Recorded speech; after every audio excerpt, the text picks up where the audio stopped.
Hello, welcome back to my channel. അപ്പോൾ ഇന്ന് നല്ലൊരു ബ്രേക്ക്ഫാസ്റ്റ് റെസിപ്പി കണ്ടു നോക്കാം. വെറും മിനിറ്റുകൾ കൊണ്ട് തന്നെ നമുക്ക് തയ്യാറാക്കി എടുക്കാൻ പറ്റും ട്ടോ. അപ്പോൾ ഇതിനു വേണ്ടിയിട്ട് പാനിലേക്ക് ഒരു അല്പം ഓയിൽ ഒഴിച്ചു കൊടുത്തിട്ട് ഒരു സവാളയുടെ പകുതി ഇതുപോലെ ചെറുതായി കട്ട് ചെയ്തതും ചേർത്ത് വഴറ്റി കൊടുത്തിട്ടുണ്ട്. ഇനി ഇതിലേക്ക് കാബേജ് ഒരു അര കപ്പോളം ഇതുപോലെ കട്ട് ചെയ്തതും കൂടെ ചേർത്ത് കൊടുത്തിട്ടുണ്ട്.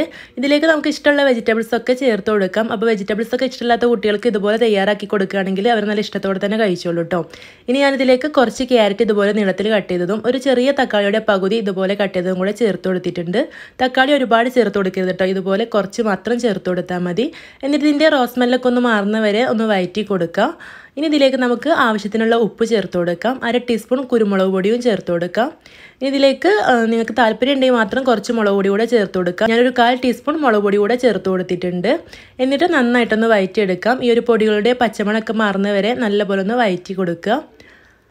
അപ്പോൾ ഇതിലേക്ക് നിങ്ങൾക്ക് വേണമെങ്കിൽ ക്യാപ്സിക്കൊക്കെ ചേർത്ത് കൊടുക്കുക കേട്ടോ. ഞാനിത് മാത്രമേ ഇപ്പോൾ ചേർത്ത് കൊടുക്കുന്നുള്ളൂ. അപ്പോൾ ഇതിവിടെ നന്നായിട്ട് വഴറ്റി എടുത്തിട്ടുണ്ട്. ഇനി നമുക്കിത് മാറ്റി വെക്കാം. ഇനി ഞാനിവിടെ ഒരു ബൗളിലേക്ക് 1 കപ്പ് അളവിൽ മൈദപ്പൊടി ചേർത്ത് കൊടുത്തിട്ടുണ്ട്.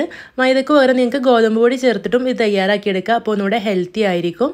ഇനി ഈ ഒരു പൊടിയിലേക്ക് ആവശ്യമായിട്ടുള്ള ഉപ്പ് ചേർത്ത് കൊടുക്കാം. ഇനി കുറച്ചായിട്ട് വെള്ളം ഒഴിച്ചു കൊടുത്തിട്ട് നല്ല പോലെ ഒന്ന് മിക്സ് ചെയ്തെടുക്കണം.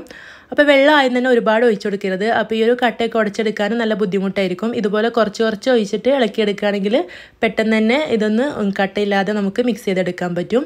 ഇതിന് പകരം നിങ്ങൾക്ക് എളുപ്പത്തിന് വേണ്ടിയിട്ട് മിക്സിയിലിട്ടിട്ടും ഇത് അടിച്ചെടുക്കാം കേട്ടോ. മിക്സിയിലിട്ട് അടിച്ചെടുക്കുമ്പോൾ വെള്ളം കൂടാതെ ശ്രദ്ധിക്കണം.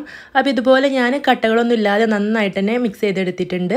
ഇതിലേക്ക് ഒരു മുട്ട ചേർത്ത് കൊടുക്കുന്നുണ്ട്. അത് നിങ്ങൾക്ക് ഓപ്ഷനിലാണ്. മുട്ട ചേർത്ത് കൊടുക്കുമ്പോൾ നല്ല രുചിയാണ്. അപ്പോൾ വെജിറ്റേറിയൻസ് ഒക്കെ ആണെങ്കിൽ മുട്ട ഒഴിവാക്കാം കേട്ടോ. എന്നിട്ട് നല്ലപോലെ മിക്സ് ചെയ്ത ശേഷം നമ്മൾ ആദ്യം വഴറ്റി വെച്ചിട്ടുള്ള പച്ചക്കറി ഇതിലേക്ക് ചേർത്ത് കൊടുക്കാം. കൂടെ തന്നെ ഒരു കൈപ്പിടി മല്ലിയില കൂടെ കട്ട് ചെയ്തത് ചേർത്ത് കൊടുത്തിട്ടുണ്ട്. ഇനി നല്ലപോലെ ഒന്ന് മിക്സ് ചെയ്ത് കൊടുക്കാം. അപ്പോൾ നല്ലപോലെ മിക്സ് ചെയ്തെടുത്തിട്ടുണ്ട്. അപ്പോൾ ഈ ഒരു പരുവത്തിലാണ് നമ്മുടെ ഈ ഒരു ബാറ്റർ വേണ്ടത്. ഇതുപോലെ കുറച്ച് തിക്കായിട്ടാണ് കേട്ടോ വേണ്ടത്. അപ്പോൾ ലൂസായി പോവാതിരിക്കാൻ ആദ്യം തന്നെ വെള്ളം ചേർത്ത് കൊടുക്കുമ്പോൾ ഒരുപാട് ചേർത്ത് കൊടുക്കരുത്. ഈ ഒരു പാൻ ഗ്യാസ് സ്റ്റോപ്പിൽ വെച്ച് കൊടുത്തിട്ട് ഒരു അല്പം ഓയിലോ അതല്ലെങ്കിൽ നെയ്യൊക്കെ ആണെങ്കിൽ നല്ല ടേസ്റ്റ് ആയിരിക്കും കുട്ടികൾക്ക് ഉണ്ടാക്കി കൊടുക്കുമ്പോൾ. നെയ്യൊക്കെ ചേർത്ത് കൊടുത്തിട്ട് ഇതുപോലെ 2 തവി ഒഴിച്ച് കൊടുത്തിട്ട് ഒന്ന് പരത്തി കൊടുക്കാം.